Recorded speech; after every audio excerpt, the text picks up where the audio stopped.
Maranata, Senhor está viniendo. 8 de fevereiro. Independência moral. Pensei, sali fora de me medinan e separabo somes. Senhor está bisa. E no México lo que está impuro. E lo me recebi bosso. E lo meta tato pa bosso. E bosso lo tá yu hombanan e yu muenan pa mi. E Senhor Todo-Poderoso está bisa. 2 Coríntios 6, versículo 17 e 18.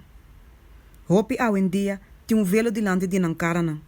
E velo nan aqui, da simpatia que costuma nan e prática nan de mundo. Que te esconde nan for de glória do Senhor. Deus te deseja, para nós ter nos voa nan ficar e baje.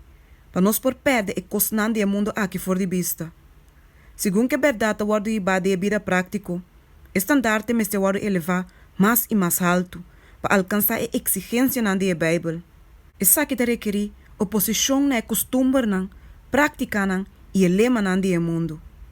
Influência na mundano, mesmo cos maneira ola nan de lamang, te bate contra de seguidor nan de Cristo. Para arrancar nan baicune, for de verdadeiro princípio de Cristo su mansedumbre e graça. Pero nos meste para firme, maneira roca na princípio.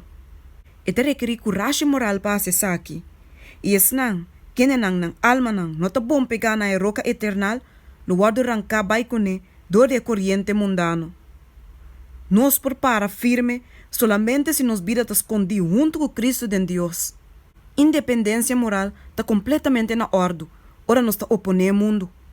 Dor de conformar completamente na vontade de Deus, nós lo guardo poner riba terreno de ventaja, e nós lo mira a necessidade de uma separação decidida for de costume e prática do mundo.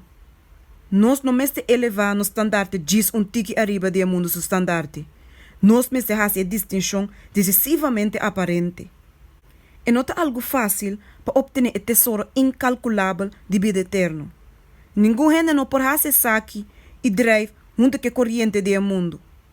E mesmo sali fora do mundo e separar su mes fora do mundo. E não mexe que coisa impuro. Nenhum gente não pode agir de maneira gente mundano e quer se guardar las trabalho com ele dor de corrente do mundo. Nenhum gente não faz nenhum progresso para adelante sem esforço perseverante.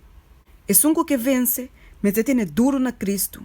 E não mestre wak para trás, pero mestre tem seu ovo sempre fijar arriba, ganhando graça atrás de outro. Vigilância individual te preço de seguridade. E fim de tur costa cerca. Agora aqui, te mestre de gente nan, armar e equipar para brincar para Deus.